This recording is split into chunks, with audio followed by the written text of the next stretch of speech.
Good morning, everyone, or afternoon or evening, wherever you might be watching this replay. So can you believe it is month 6 of our Masterclass series, and today we're going to be talking all about culture. So I'm really excited to have this chat with you today. Got lots to dive into, so we'll get started. And yeah, let's do it. Another month. Here we go. Okay, so let's just share my slides. Hopefully you can see those okay, and we'll get started. So I'll be honest with you, this month I feel like I need to get something off my chest that has been driving me absolutely crazy. I've spent years and years helping leaders build culture. And here's what I keep seeing absolutely everywhere. There's still too many people, too many organizations, too many leaders throwing money at culture problems while actually completely missing what's actually broken in their organizations or in their team. So we're going to talk a little bit about that today. So you may have, as part of your culture development, done something like bought a fancy coffee machine or spent lots of money on team building days. Maybe you've even hired a well-being consultant or invested in the latest tech platform. But you can still feel it, right? Can't you? Something still in your team, in your organization, feels a little bit off. And this is the thing about culture. You can't take your eyes off culture for even a minute. It's developing whether you're being intentional about it or not. And right now, as we're talking, as you're tuning in to this masterclass, your culture is being shaped by what you choose to address or what you choose to ignore. So why am I doing this session on culture today? So as I said, this is month 6 of our Masterclass series.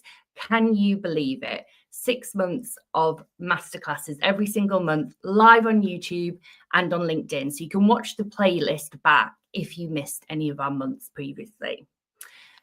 But the reason I'm talking about culture now is that I'm seeing far too many organizations and leaders spending huge amounts of energy, money and time, honestly, on things that doesn't matter.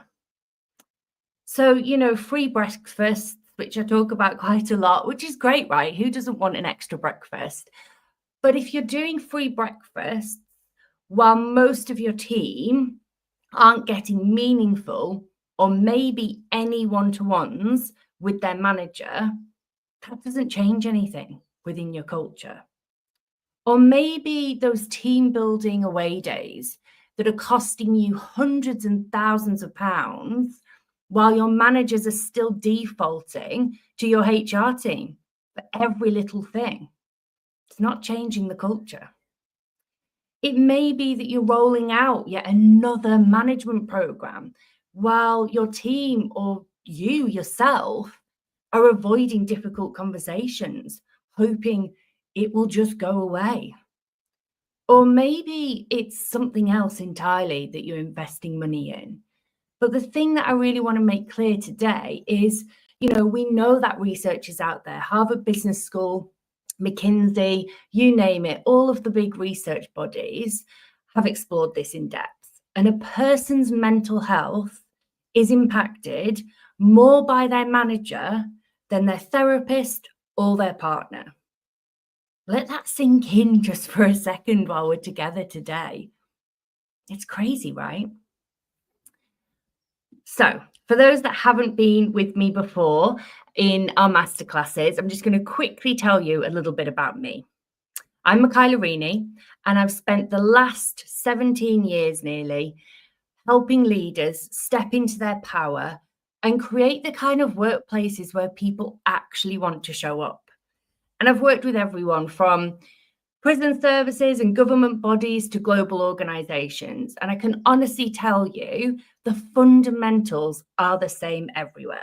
Whether you're a startup organization, hiring your first team members, an SME that's acquiring new businesses or looking to scale, or something else entirely, a big global organization perhaps, the fundamentals of culture and of people and of behavior, they're honestly the same everywhere.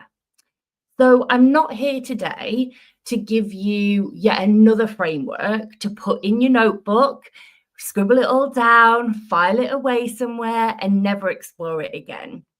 Because I'm here, I guess, because I've seen what happens when leaders get this stuff right, but I've also seen what happens when they don't. And being completely honest and transparent, I haven't always got this right. As a leader, culture is being developed every single day. And so it's really important that we get much more intentional and strategic about this stuff. So please add anything in the comments. If there's any questions, if there's anything you want to contribute, feel free to do so, and I'll get to them as we go through. Okay, so if you feel comfortable doing so, I would love you to just do a little visualization with me. I know it's a little bit different maybe to the kind of masterclasses you're used to joining, but I'd love for you, if you feel comfortable doing so, I want you to just close your eyes for a moment with me. And I want you to imagine a workplace where people actually show up. So while you've got your eyes closed, just start to imagine a workplace where people speak up in meetings, where they step in when something's not right, where feedback flows freely and difficult conversations are happening because people feel confident and they really care, where your values aren't just written on the wall somewhere, but you're actually living those values out loud every single day. Okay, you can open your eyes now if you had them closed.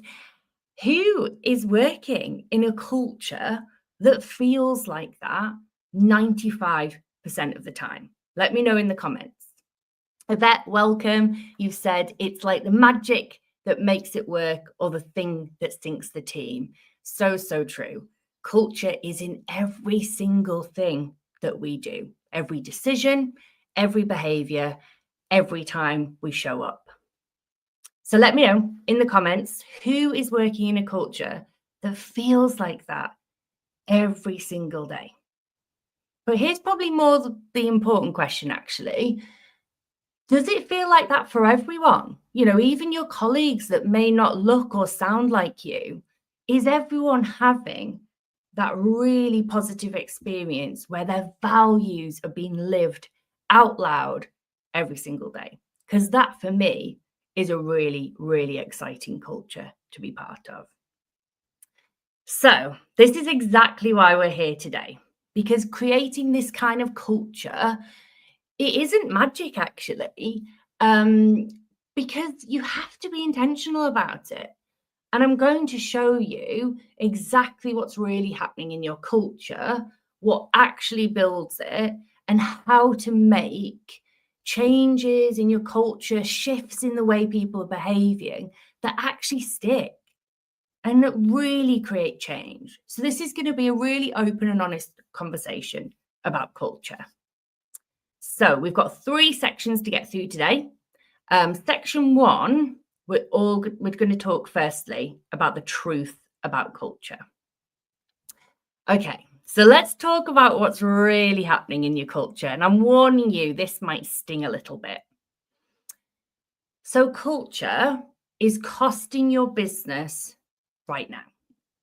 That's the truth. It's costing you, data shows that ignoring your culture or not being intentional, not having a strategy, not investing in your culture leads to 8% less revenue, 9% less profit, and 11% less EBITDA. But I want to talk today about what it actually looks in real life, how it feels to your team to be part of a culture that perhaps isn't going in the direction you want it to. And sometimes it's really hard, isn't it, to know how we pull that back. how we change it, how we adapt the culture and evolve it as we grow. So I'm going to tell you a little story to explore this a bit further. So recently, my team and I were working with an organization where everyone, and I honestly mean everyone in this organization, from kind of senior leaders, executive level, right their way through the organization, knew that there was someone whose behavior wasn't matching their values. And unfortunately, maybe most of us have come across this ourselves in our own working lives, in our careers, in the different organizations or community groups that we've maybe been part of. You know the type. So, they make people uncomfortable in meetings. Perhaps they're making inappropriate jokes. And this is exactly what this person was doing. And when they were called out on this, they would say things like, "Oh, it's just my sense of humor." Or maybe even worse, they said, "It's just banter. You're being too sensitive." I actually think that banter is one of the most dangerous phrases in workplace culture because people hide behind this when they're actually being offensive or they're demonstrating problematic behaviors that they're just passing off as a joke or their sense of humor or that other people around them are being too sensitive. But here's where that gets really interesting, because in this organization, in this team, this person who kept repeatedly demonstrating these sorts of behaviors, they're also their top performing salesperson. They were bringing in massive revenues month on month. Every quarter, they were hitting their targets, exceeding their targets. And so guess what happened? We've probably, again, a few of us seen this before. The behavior got tolerated. The quiet word happened behind closed doors, but without real consequences. And the behavior, it's continued. The only difference now is this person isn't demonstrating that behavior in front of senior leaders. They're doing it. They're doing it still. They're continuing. They're not being accountable for how they're contributing to the culture. They're just doing it in a different way. And so this is where I think you can end up throwing thousands, and I mean thousands, hundreds of thousands probably if you're, a global organization, maybe into the millions if you are working across huge operations. But you can literally throw huge amounts of money at culture change. Things like the daily free breakfasts, the meditation app that everyone has access to. Maybe you've even got a well-being consultant. You've got every one of them in the country. But the thing is, nothing fundamentally changes. Those foundations are not changing. And I honestly believe this is because until behavior changes, there will always be these whispered conversations or the disgruntled team members wondering why that person gets away with so much, why they're not demonstrating the values that you've all committed to as team members. And I honestly think this is why when you're struggling for talent, people won't stay.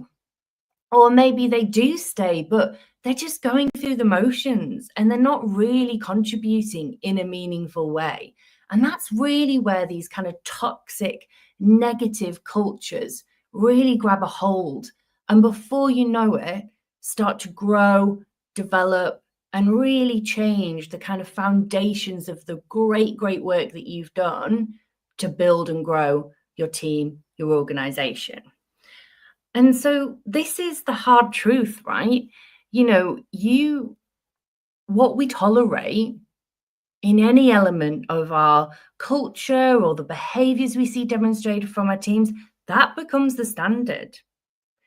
Every single time you let something slide because maybe they're a great performer or they don't mean it in that way, you're teaching everyone what's actually acceptable in your culture.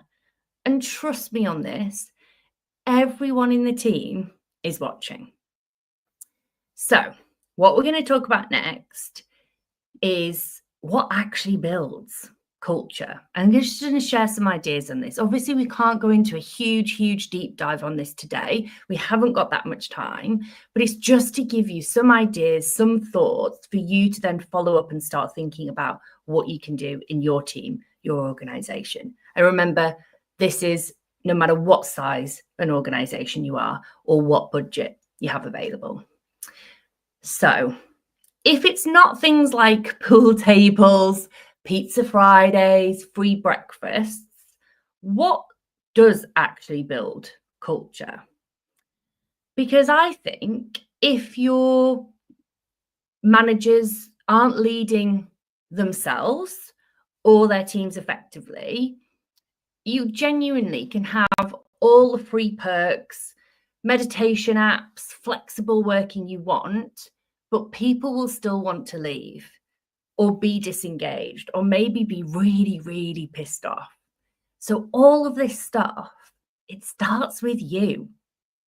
I believe that workplace culture, it's everyone's responsibility in an organization, in a team, no matter what size it is. This isn't about defaulting to your people team, your chief people officer, the person who's got culture in their job title. It's got to be everyone's responsibility. And it honestly has to start with us as individuals, because we are the people that can really create change in an organization. Because culture, I think it gets built in those really boring moments. You know, the kind of Tuesday morning team meetings where someone's idea might get shot down by another person, or the way in which you handle conflict when everyone in the team is watching, or maybe it's in the feedback you give or you don't give. It's when this happened to me recently when a team member of mine said, my opinions don't matter. We can continue to work with the person who's demonstrating problematic behavior. We had an example where we were working with an organization, we were partnering with them. They demonstrated some problematic behaviors in a couple of times in different meetings. And, my member said, it's okay. My opinions don't matter if that's who we need to work with. And, I chose to stop them mid-sentence to deal with that head on, because it's so important that they know that their opinions do matter. It's essential to how we grow our team, how we develop, how we work together.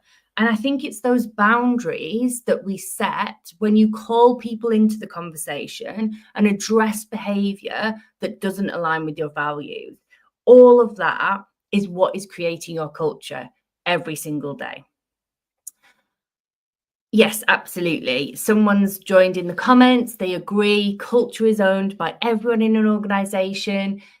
I totally get what you're saying. Individual actions that really shape it, whether you're taking active, intentional action in the culture that you're creating, or whether you're just sitting back and letting it develop. Either way you choose to go, it's still developing, whether you like it or not. And I'm seeing at the moment a bit of a trend where too many leaders are starting to, I guess, revert back maybe to some quite outdated behaviours that can be really damaging. So things like, a command and control decision making, or compromising on agility, or demanding that people are back in the office because it improves culture.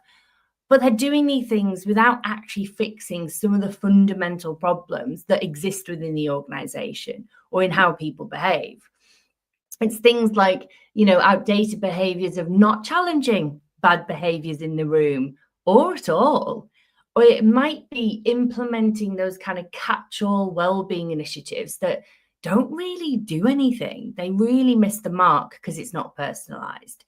And I honestly think some of these outdated behaviors, those kind of damaging stuff that we see some people reverting back to, those behaviors are actually bred from fear. So, whilst they may feel safer because it's what they've always known, or they're going back to a time when maybe things felt like they had a bit more control, they're actually the exact opposite of what an organization needs to be successful, or a team needs to be successful. Because remember, you can't change people's behavior. I'm sorry to tell you, it would be so much easier if we could. But what we can do, what we absolutely have the control to do as contributors in an organization, as well as leaders, we can change how we behave and how we respond to other people's behavior around us. Because when people see the world differently, they do behave differently. So the trick really is to use information to change how people behave. That's how 99% of problems get fixed in a team, in an organization, in the relationships that we're building in the workplace, because that's where culture really can be impactful.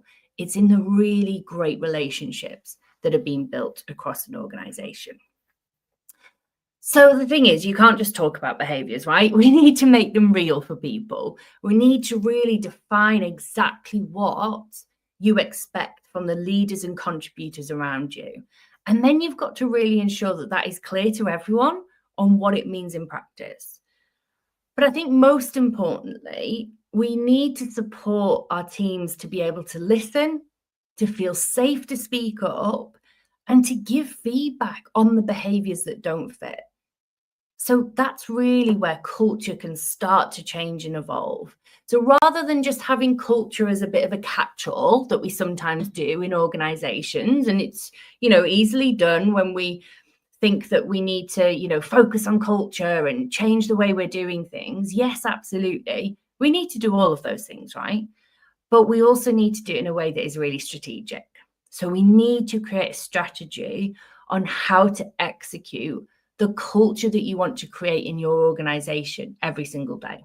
That's how we improve productivity. That's how we become more profitable, more successful, and an environment that people really want to be part of. And often, we have to hold that mirror up, don't we, to ourselves as leaders in how we're showing up. Because actually, the culture that maybe got you and your team to where you are now won't necessarily be the one that gets you to the next stage of growth and performance. So really think about what that looks like for the future so that you can start to build the foundational behaviors, ways of working that are really going to support you and your team to be successful. So I want to leave you with just this thought on this section. I really want you to ask yourself, how much time are you actually investing in culture?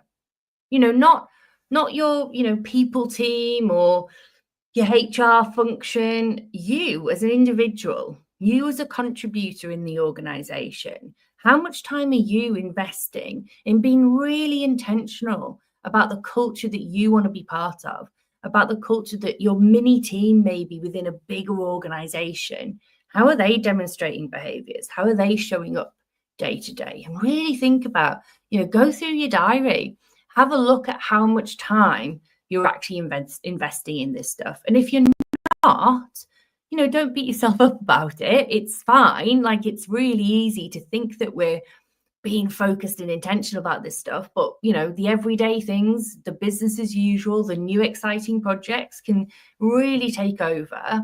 But start to carve out that time in your diary. Start to get really crystal clear about how much time you're investing in culture. Okay, so what I want to talk about now, section 3, we're getting into the actions. What are the things that we can all do to make this stick? How do we actually start to make the culture that we want to create really stick, really work for the people around you? How do you move from knowing what needs to happen to actually making it happen?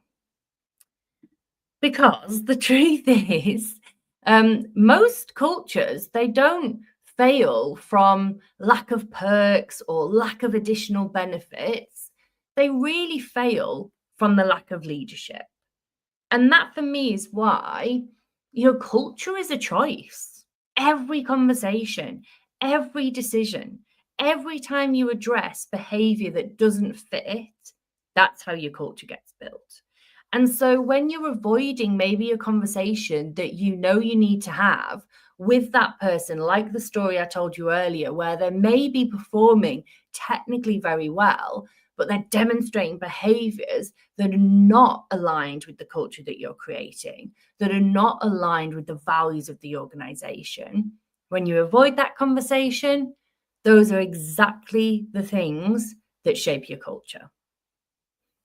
Okay, so I probably shouldn't say this as someone who runs a learning and development company that works with organizations to transform their cultures and to deliver, design, management development programs, leadership programs, and all of those gorgeous, juicy human skills stuff, like having difficult conversations. I probably shouldn't say this, but I really don't want you to waste any more money on management programs or leadership offsites until you do these 3 things. And I mean literally tomorrow, like when you're back in your day job, later today, whatever that looks like. I honestly don't want you to waste any more money on those expensive programs or initiatives before you do these 3 things. So first of all, number 1, really master what I believe, and there's a lot of research on this. This isn't just Michaela's crazy views on things and opinions. There's huge amounts of research across the globe with over, 100,000 leaders that have absolutely identified the number 1 leadership behavior as listening. True listening is hard. And to truly be a great leader, you need to lead for all in your team, not just the people who look or sound like you. And I honestly believe to do that well, to do that successfully, you need to be able to listen to everyone. And so we've really got to master, as a contributor in an organization, as a leader, as a manager, whatever your role is, could even be a community group that you're part of.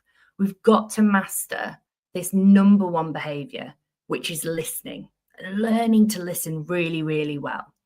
I believe that is fundamental in any culture, in any organization to be successful. The second thing I want you to do is to make feedback a strategic priority for you and your team. You've got to invest in it. Make people accountable for their role in creating the culture in the team. Have you seen the accountability ladder? Drop me a message if you want a copy of it, but work through that accountability ladder with your team so that people really understand their fundamental role in how the culture is shaping. And ensure that everyone in the organization is not only receiving good quality feedback, the celebratory, gorgeous stuff that tells us exactly what we're doing right, but also the developmental stuff that helps us understand what we can do better. You need to make sure that your team is doing this and that feedback is flowing very, very naturally. Not just once a year in an appraisal, not just every 6 months in a review, but day to day. That day-to-day accountability is so, so critical to the success of your team, whether that's from a profitability perspective, productivity, you name it, it all ties back to the culture of your organization. And then the third one, which I think feels quite obvious, but, none of this stuff is rocket science. Every time we do one of these masterclasses, it's about being simple, about being effective and giving you stuff that you can take action on. Not when you've got more resources, not when you've got more time, but the stuff that you can actually take action on tomorrow. So this one's simple, but I think it's often a step that's missed. Make sure your team is part of the culture strategy and the development of that strategy. They can't just be people who are recipients of it. that receive the work that maybe the higher powers that be that have worked on, or that the people and culture team have worked on in isolation. They've got to be active participants in creating it. That's how you get engagement. That's how you get people's buy-in. And the thing is, you don't need this kind of perfect employee value proposition. You don't need to have all the answers, but you do need clarity, integrity, and I think the courage to really lead with both when you're having conversations about culture.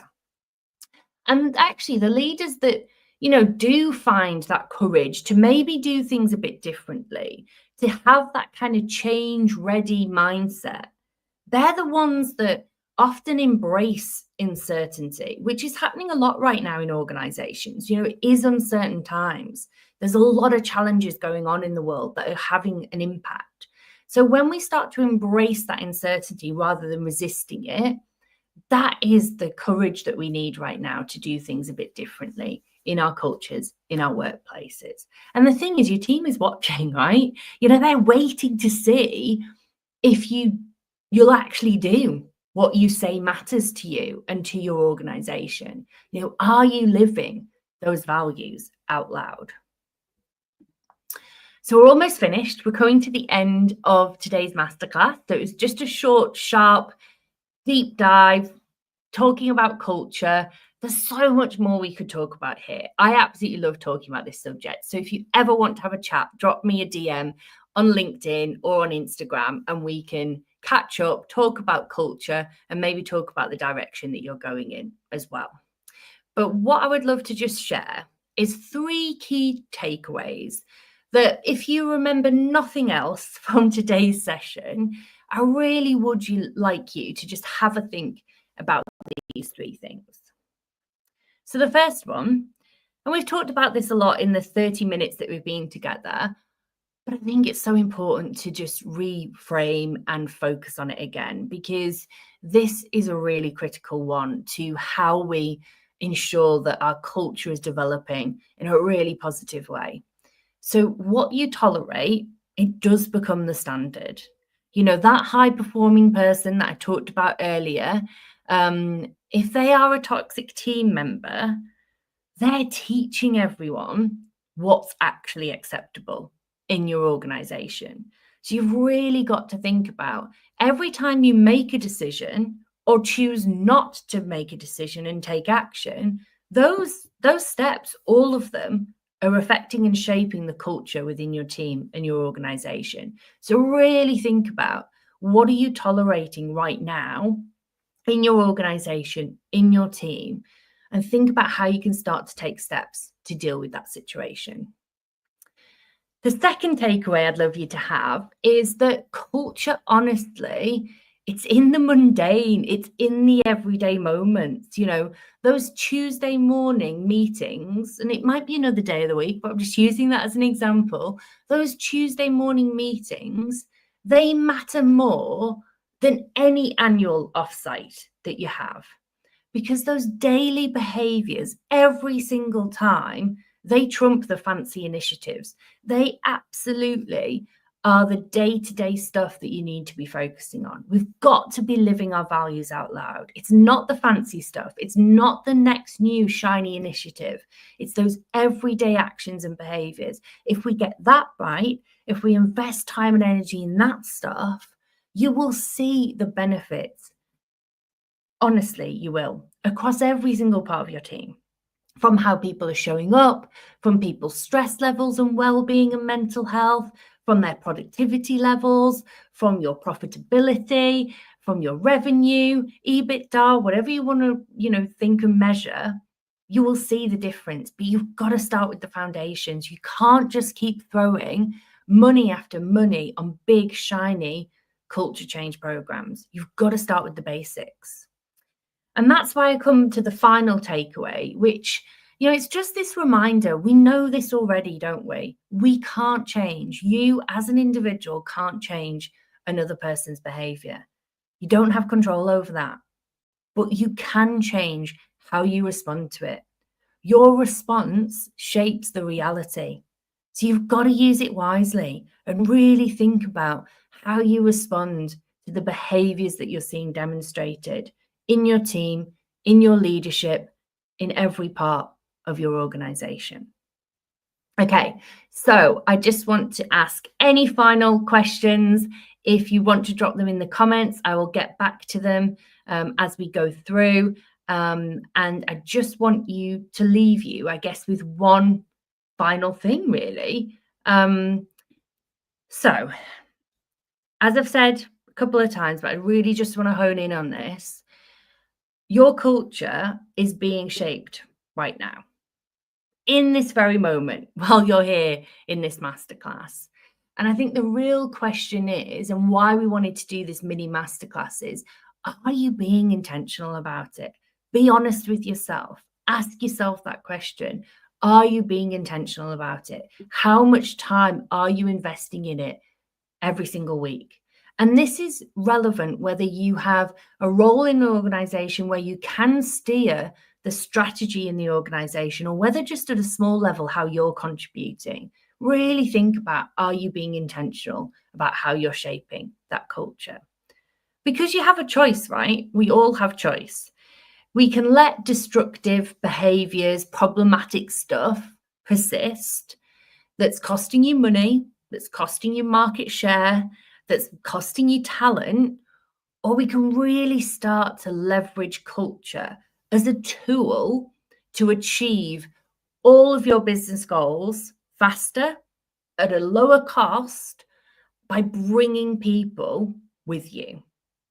And I honestly believe this might sound a bit dramatic, but if anyone's been on my masterclasses, you know sometimes I get on a bit of a tangent about things. But the world desperately needs right now more workplaces where people feel seen, they feel heard, they feel supported. And I think that starts with leaders who have the courage to do the hard work of culture. You know, there is no shortcuts. There are no quick fixes to this. It's all about our consistent and intentional leadership. So I really want you to go and make that happen.